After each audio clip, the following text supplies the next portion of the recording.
자, 그럼 원포인트 투자 레슨 이제 첫 번째 교육을 한번 진행해 볼 텐데요. 우리 리치스타님께서는 오늘 어떤 내용 준비해 오셨는지 짧게 부탁드릴게요. 네.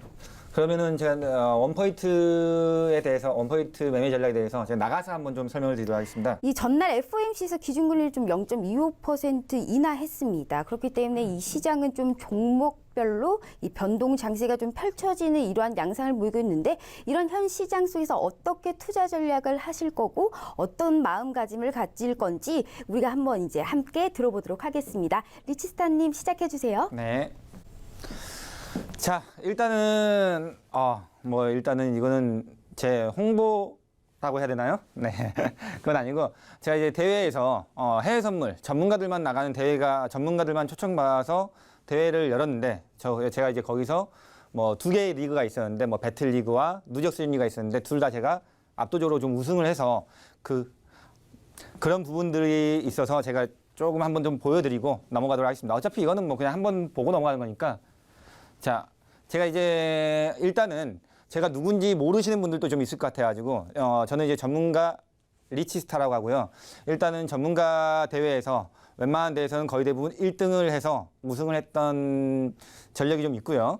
그래서 이제 여러분들께 그런 기법들을 앞으로 이제 좀 설명해 드리면서 여러분들도 리치처럼 매매를 할 수 있겠구나, 이 정도 되게끔 제가 이제 방송에서 조금 안내를 해드릴 생각입니다. 그렇기 때문에 오늘 방송, 솔직히 제가 오늘 준비한 거는 좀 기초적인 걸 좀 준비를 했어요. 근데 기초적인 걸 준비했더니 김문수타가 그러면 재미없다, 좀 핫한 걸 준비해서 해야 된다, 이렇게 말씀하셔가지고 조금 여기 있는 내용이 아닌 다른 내용으로 즉흥적으로 또 제가 핫한 내용, 요즘에 또 기준금리에 대한 시사점이 좀 굉장히 중요하잖아요. 그 부분 좀 얘기해드리면서 좀 핫한 내용들로 넘어가면서 시장에 대해서 좀 짚고 넘어가면서 트레이딩 기법을 좀 설명드리도록 하겠습니다.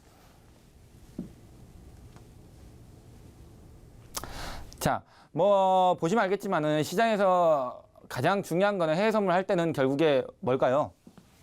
돈을 버는 거겠죠. 돈을 벌어야 되는 건데, 문제는 항상 주식을 하건 해외 선물을 할 때 자기가 잃는다는 생각은 절대 하지 않죠. 네. 무조건 돈을 딴다는 생각만 가지고 하는데, 이런 생각도 가지셔야 됩니다. 투자를 해서 내가 잃으면 어떻게 될까? 그런 부분에 있어서 간단하게 몇 가지는 좀 유의를 하고 좀 넘어가야겠죠. 자, 해외 선물 거래 시 일단은 간단한 유의사항을 조금 먼저 말씀드리고, 그 다음 이제 기법, 트레이딩 기법에 대해서 제가 설명을 드리도록 할게요. 자, 일단은 해외 선물 할 때는 항상 가장 중요한 시황을 신경 써야 된다. 시황을 알아야 됩니다. 그러니까 무슨 말이냐? 예를 들어서 해외 상품에 있어서 뭐 해외 여러분들이 그 거래를 자주 하시는 것들이 오일, 기름이죠. 오일, 그리고 미국 증시, 우리나라 국내 증시에 대한 선물이 있듯이 미국 증시에 대한 또 선물이 있죠. S&P 선물이나 나스닥 선물이 있죠. 다우 선물은 잘 안 하시니까. 나스닥 선물이나 S&P 선물, 그리고 골드. 여러분들이 가장 많이 하시는 것들 중에 하나가 오일, 골드, S&P, 나스닥, 그 다음에 이제 통화 쪽으로는 유로가 있습니다. 네. 일단은 그런 상품들을 할 때 가장 중요한 거는, 예를 들어서 뭐 오일을 하게 되면은 오일에 대한 시황을 알아야 됩니다. 그러니까 오일이 지금 예를 들어서 오일의 차트가 자, 봅시다.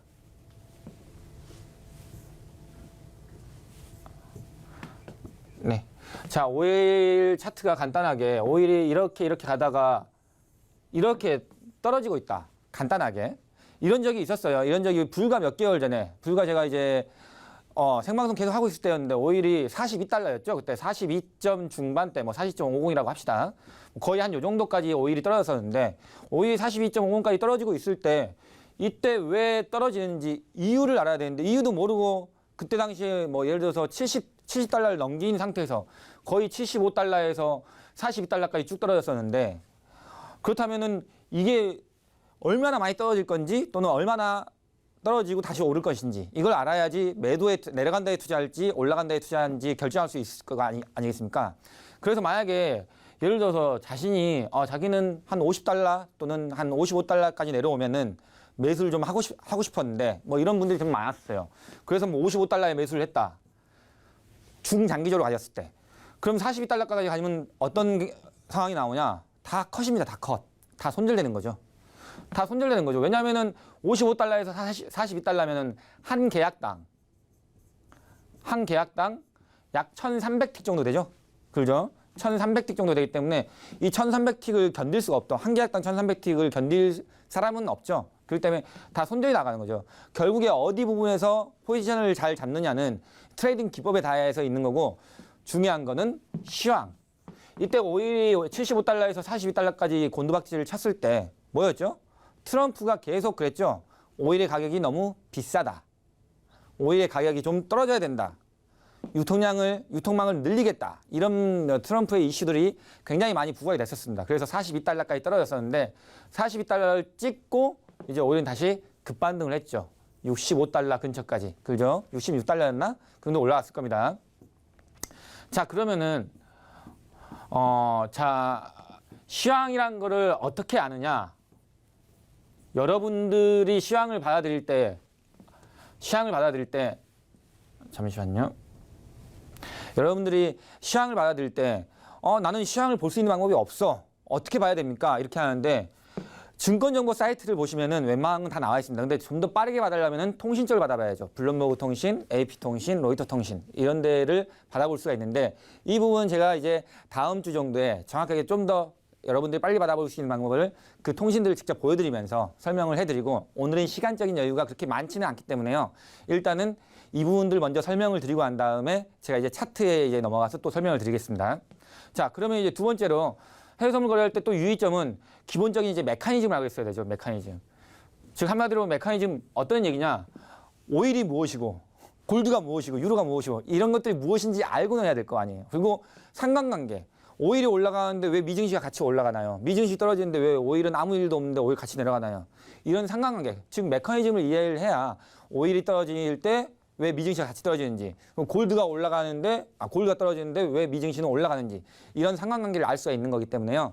이런 메커니즘을 일단 알고 있어야 됩니다. 그리고 세 번째로는 데이 트레이딩. 데이 트레이딩은 이제 당일 매매인 거죠. 데이 트레이딩 때는 시황, 차트, 거래량 이 세 가지를 조금 가장 유념해서 보셔야 되는 거고요. 그리고 이제 장기 투자. 장기 투자 시에서는 가장 중요한 건 시황이죠. 예, 둘 다 데이 트레이딩이나 뭐 장기 투자의 스윙 트레이드라고 하죠. 둘 다 어쨌든 간에 시황은 무조건 중요합니다. 하지만 이제 뭐랄까 이제 장기 트레이딩에서는 이제 일봉상의 차트가 굉장히 중요합니다. 일봉과 주봉의 지지점과 저항점을 잘 알아야 오랫동안 끌고 갈 수가 있겠죠.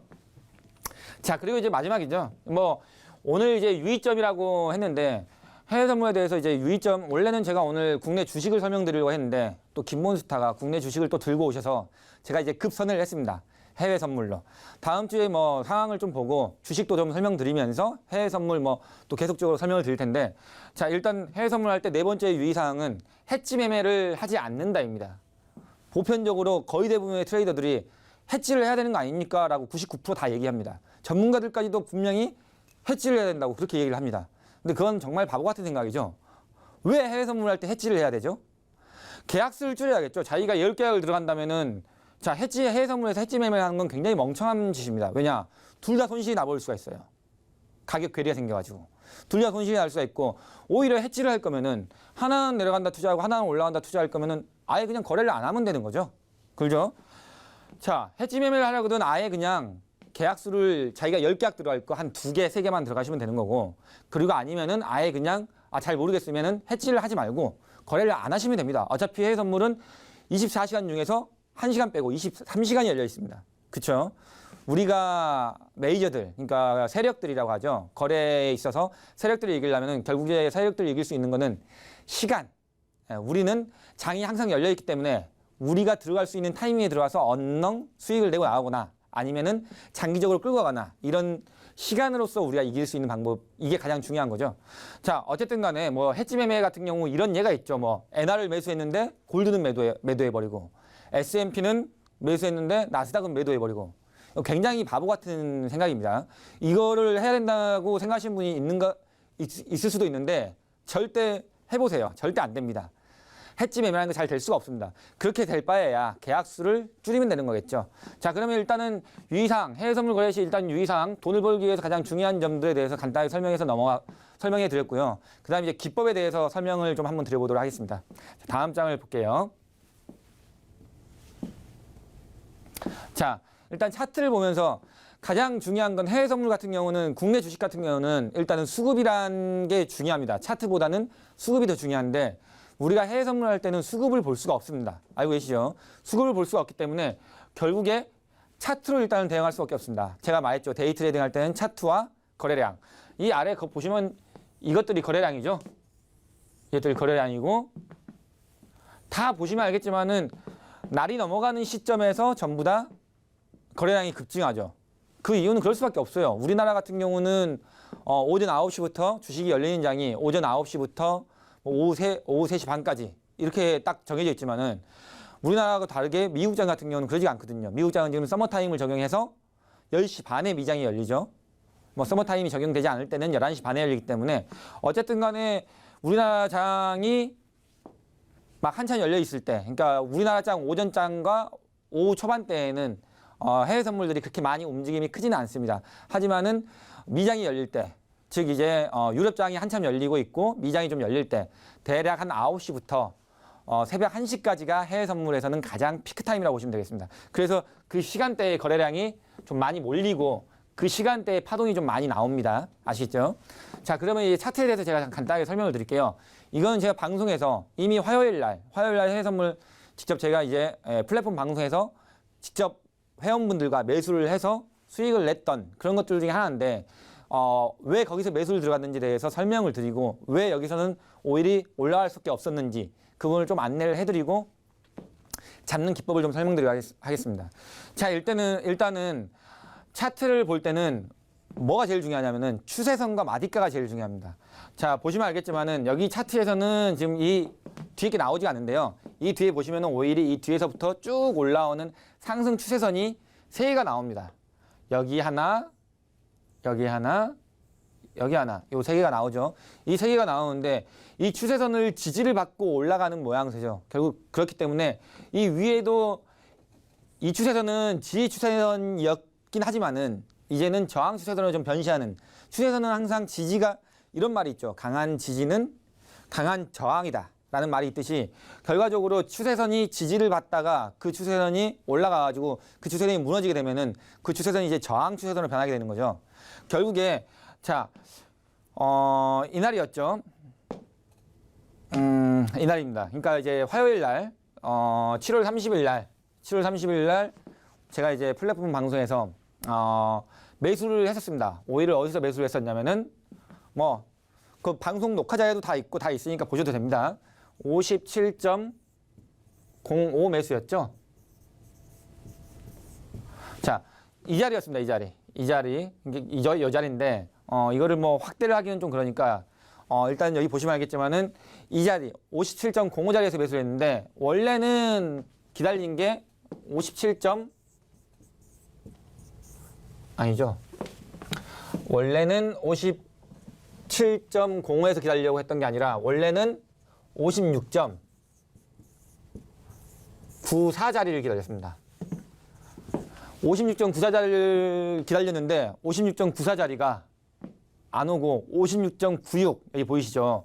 56.96까지 찍고 거기서 한 3, 40틱 반등이 나와버렸죠. 결국에 이 자리는 다시 안 내려올 것 같아서 결국에 좀 따라가면서 57.05에 매수를 해서 수익을 냈는데 자, 그렇다면 왜 오일을 이때 매수를 봤었어야 되냐? 자, 보시면 알겠지만 오일이 최근에 거래량을 좀 받쳐주면서 여기서 상승이 계속 야간장에 상승이 일어났습니다. 마찬가지로 이때도 상승이 이렇게 일어났죠. 그러니까 오일 같은 경우는 오일 본장이라고 하죠. 오일 본장에서 매수 파행이 계속 나오는 구조가 나왔습니다. 물론 오일이 지금 추세가 딱히 막 정해져 있다 이런 건 아닙니다. 왜냐하면은 오일 같은 경우는 굉장히 여러 가지하고 미묘하게 좀 작용돼 있어요. 미 증시가 원래 올라가면 오일도 좀 따라서 많이 올라가긴 하는데 지금 미 증시 같은 경우는 많이 올라가긴 했습니다. 많이 올라가서 살짝 눌림을 받고 있는데 오일은 상대적으로 조금 덜 올라갔죠. 그 이유 중에 하나는 세계 경기 둔화와 미중 무역 전쟁에 대한 리스크, 이 리스크가 있기 때문에 미중 무역 전쟁이 끝나지 않으면은 이런 얘기가 있죠. 미중 무역 전쟁이 끝나지가 않으면은 기름 소비량이 굉장히 줄어든다. 세계 경제가 글로벌 경기 둔화로 가기 때문에 오일이 일단 먼저 선반영해가지고 지금 더 안 올라가고 있는 건데 미 증시는 지금 뭐 S&P, 나스닥, 다우 전부 다 신고점을 그냥 갱신하고 있죠. 우리나라 증시를 보면은 참 여러분들 답답하다 할 정도로 아니 미국 증시는 왜 이렇게 잘 가는데 우리나라 증시는 왜 이렇게 안 가냐라고 물어보시는 분들이 있는데 거기는 미국이고 여기는 우리나라지 않습니까? 대한민국하고 미국은 다른 나라입니다. 우리나라는 어쩔 수 없이 지금 한일 무역 분쟁이 있고 더군다나 우리나라 경기 자체가 지금 미국보다 좋은 상황이 아니지 않습니까? 미국은 지금 경기가 굉장히 좋습니다. 실업률도 많이 좋아졌고 인플레이션도 굉장히 좋아졌고 마찬가지로 생산률도 많이 증가가 됐습니다. 그렇기 때문에 미국은 지수가 올라갈 수밖에 없죠. 그리고 기업 실적들도 굉장히 좋기 때문에 그렇죠? 자, 그러면은 5일을 여기서 57.05 이 자리입니다. 지금 계속 이 자리를 몇 번 반복을 했죠. 이 자리를 몇 번 반복했을 때 여기는 이제 56.96 자리는 마디가가 있는 자리죠. 94, 96 이 사이에 마디가가 있는데 이런 마디가를 찾는 방법이 있는데 이 마디가는 어떤 개념이 있냐? 제가 말씀드렸죠. 강한 저항은 강한 지지가 된다. 자, 이 자리를 쭉 한번 따라가 볼까요? 이 자리 쭉 따라가면은 어디 자리가 걸리죠? 여기서 걸리죠. 여기서. 한번 올라올 때 강하게 저항을 받았던 자리. 근데 이 자리가 여기서만 걸린 게 아니라 이전에 쭉 나가면은 하나가 더 있습니다. 거기서 또 여러 번 굉장히 지지를 받았고 저항을 받았던 그 자리가 56.94 뭐 정확히 말하면 90에서 빵빵 사이 됩니다. 90에서 57점 빵빵 이런 정도의 사이가 되는 거죠. 이 사이에서 강한 지지를 받았기 때문에 결국에 이런 차트 모양일 때 지지선을 완벽하게 지지를 받고 있고 그리고 하단에 더 내려간다 하더라도 또 하나의 지선이 또 올라오고 있는 만큼 오일은 이때 당시에는 매수 쪽으로 대응을 했어야 되는 게 맞는 그림인 거죠. 하지만 뭐 오일은 이제 이런 게 있죠. 매주 수요일, 그러니까 이제 미장이 쉬지 않는 날, 미장이 쉬는 날이 없는 날, 공휴일이 없을 때는 매주 수요일 새벽 6시, 6시 반, 5시 반 이 사이에 API 원유재고 지표가 있고 그리고 이제 11시 반에는 EIA 미국 원유재고청의 원유재고 발표가 있는 날입니다. 그러면 오일을 얘기했으니까 제가 간단하게 API하고 EIA에 대해서 한번 설명을 드릴까요? 자, 한번 볼게요. 이거를 뒤로 와서 네. 자, 일단은 API하고 EIA 원유재고 발표라는 게 있는데요. 이게 무엇이냐라고 물어보시는 분들이 있을 것 같아서 간단하게 API가 뭔지 그리고 EIA가 뭔지 설명을 한번 드리고 갈게요. 자, 여기다 쓰겠습니다. API. 자, 그리고 EIA. 자, 오일은 이 두 가지의 지표를 발표하는 지표 발표청이 있습니다. 그러니까 어떤 거냐? API는 새벽 6시 정도에 나옵니다. 새벽 6시 정도에 오일의 재고를 발표하는 기관입니다. 한마디로 이제 API 재고 지표는 어떤 거냐? 민간 기업에서 제공하는 재고 지표예요. 즉 한마디로 강제성이 없습니다. 이게 우리는 지금 예를 들어서 이쪽에서는 API가 조사하는 그 기업들 A사, B사 이런 거 다 모아가지고 재고를 확인해서 재고를 발표하는데 A사에서 예를 들어서 재고가 뭐 100만 배럴 증가다. 재고가 100만 배럴이 증가했다. 이렇게 얘기를 했는데 이게 허위라고 해도 얘는 법적으로 제재할 수 있는 근거가 아예 없습니다. API가 그런 이제 민간 제조업체의 발표인 거고 EIA는 뭐냐? EIA는 원유재고청, 미국 원유재고청이에요. 석유 원유재고청이라고 하는데 석유 원유재고청인데 이 EIA 같은 경우는 여기에 발표를 허위로 발표했다가는 법적인 제재와 함께 강한 제재가 수반이 됩니다. 그렇기 때문에 결국에 이 EIA 원유재고는 저녁 11시 반이죠. 그러니까 API 원유재고 지표 먼저 나오고 난 다음에 한참 뒤에 한 15시간 뒤네요. 14시간? 15시간 뒤에 저녁 11시 반이니까요. 그죠? 11시 30분. 이때 EIA에서 원유재고를 발표를 하게 되죠. 그렇기 때문에 여러분들이 보실 거는 이 EIA 원유재고, 매주 수요일날 나오는 이 EIA 원유재고를 조금 보시면서 오일을 조금 대응하시는 게 좋겠죠. 그래서 항상 보실 때 차트상으로는 강한 저항 자리, 그러니까 강한 저항이 됐던 자리, 그리고 강한 지지가 나왔던 자리, 이런 자리에서 매수를 들어가고, 그 다음 이제 강한 저항이 들어간 자리에서는 이런 자리죠, 이런 자리. 뭐 예를 들어서 이런 자리, 이런 자리. 이런 자리에서는 조금 청산을 이뤄내는 데이 트레이딩을 할 때는요. 물론 이 방향성 트레이드를 할 때는 지금은 오일 같은 경우는 많이 하락하기보다는 어느 정도 좀 하락이 들어온다 하더라도 대세적으로는 조금 상승세를 좀 더 이어가지 않을까 이런 방향성도 나올 수는 있지만은 뭐 이거는 이제 중간중간 어떻게 시황이 바뀌느냐에 따라서 다르죠. 이란 해협적 문제가 좀 있잖아요. 이란 해협적 문제가 뭐 예를 들어서 좋게 끝나버리면은 오일은 조금 가격이 떨어질 수가 있죠. 왜냐? 이란산 오일이 또 풀려버리니까요. 그렇죠? 자, 그렇다면은 다음 걸로 넘어가서 뭐 시간이 그렇게 많지 않은 관계로 이제는 이게 골드에 대해서도 똑같습니다. 결국에 이제 여러분들 보실 거는 가장 중요한 거는 제가 말씀드리려고 했던 거는 추세선. 자, 여기 보이시죠? 이 추세선을 그리는 법을 아셔야 되는 거죠. 이게 그냥 꼬리가 꼬리를 연결해가지고 쭉 그리는 그런 게 아니거든요. 즉 한마디로 강한 지지와 거래량이 나왔고 강한 지지가 수반됐던 이런 데들과 강한 저항이 일어났던 이런 데들 연결해서 이런 추세선을 만들 수가 있는데요. 골드 같은 경우도 우리가 얼마 전에 화요일 날 그 정도에 또 매수를 들어가려고 했는데 골드는 못 잡았죠. 한 7, 8치 차로 안 잡히고 올라가 버렸는데 결국에 또 매수로 쭉 올라갔죠. 물론 이제 골드 같은 경우는 메커니즘 자체가 미국 달러 인덱스의 반대 방향하고 연결이 되어 있기 때문에 이 부분 좀 중요하죠. 왜냐하면 지금 미국이 어제 FOMC 금리 결정이 있었죠. 일반 트레이더 예상치는 0.25bp가 좀 내려갈 거라고 예상이 돼 있던 거였고, 그리고 시장이 기대하는 예상치는 0.50bp를 좀 내렸으면 하는 그런 시장의 기대가 있었는데 오히려 0.25bp만 내리고, 그리고 이제 미 연준의 의장인 파월이 보험적인 성격으로만 한 것이라는 뉘앙스를 남겼기 때문에 오히려 시장은 그거를 매파적인 입장으로 받아들여버렸죠. 오히려 비둘기파적인 입장을 받아들인 게 아니라 매파적인 입장을 받아들여가지고 금리를 낮추기는 했지만은 이건 금리를 낮춘 효과가 하나도 없어버리는. 그래서 이제 골드 같은 경우는 한참 상승하다가 어제 새벽부터 해가지고 좀 쭉 떨어졌죠. 그럴 수밖에 좀 없었고요. 하지만은 골드도 이 추세가 상승 추세가 완전히 꺾이지는 않겠죠. 이것도 마찬가지로 여기서 골드 같은 경우는 지금 추세선이 아까 오일과 좀 비슷하긴 하지만은 좀 다른 게 있습니다. 2단 추세선이죠. 얘는 추세선이 이렇게 2단 추세선. 이렇게 추세선 2단 추세선 나올 때는 요 추세선 두 개를 활용해서 데이 트레이딩과 장기 트레이딩을 수합해서 할 수가 있겠죠.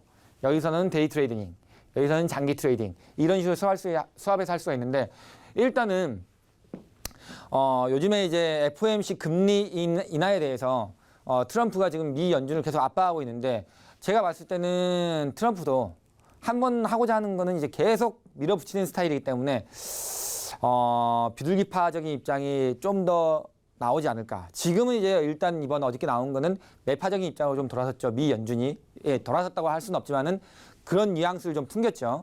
하지만은 앞으로도 이제 연내에 추가적인 이제 금리 인하를 좀 할 수도 있을 것 같고, 그리고 이제 조금 트럼프가 이제 조금 미 연준을 압박하면은 좀 더 아무래도 조금 뒷걸음질 치는 그런 모양새가 좀 보이겠죠. 그래서 향후 이제 골드도 마찬가지고, 그리고 유로도 있죠. 유로도 마찬가지고, 유로도 지금 연중 최저점이긴 한데 유로도 조만간 다시 한번 상승세가 좀 나오진 않을까. 왜냐, 트럼프가 좀 개입을 하겠죠. 그런 부분에 대해서는 시간이 좀 많지가 않기 때문에 제가 다음 주에 또 한번 또 짚고 넘어가 드리도록 하겠습니다. 이걸 바톤 터치를 또 이제 김몸스타에게 또 바톤 터치를 하고 전 여기까지만 하고 넘어가도록 하겠습니다. 네, 이렇게 지금 리치스타님의 투자 의견 좀 들어봤는데요. 지금 리치스타님의 수익 영상을 보시려면요, 이 포털에서 토겐스탁을 검색하시고 참여해 보시길 바라고요. 이 시청자 퀴즈 지금 02-2654-9188 문자 샵 3989로 문자 보내주시길 바랍니다. 자, 리치스타님, 그런데 지금 노란톡 메신저에 현재 지금 문자가 하나 왔습니다. 지금 사실상 지금 해외 선물에 대해서 투자할 때 이 기초 전략에 대해서 좀 말씀해 주셨는데요. 이 사실상 초보자들이 거래해 볼 만한 종목이나 상품은 무엇이 있나요? 라고 문자가 왔는데요. 네. 이 기초적인 것으로 어떤 상품이 좀 유효할까요? 일단 여러분들이 할 때는 가장 조금 초반에 하기에는 그나마 영향을 좀 덜 받는 뭐 골드나 오일 쪽이 좀 더 낫지 않나. 아니면은 유로 같은 경우는 지금 환율이 지금 급변동하고 있는 때이기 때문에 지금은 오일 쪽이 초반에는 좀 오일 쪽으로 넘어가시는 게 좀 나을 것 같습니다. 네, 골드 그리고 이 까만색 원유를 말하는 크루드 오일까지 말씀해 주셨습니다.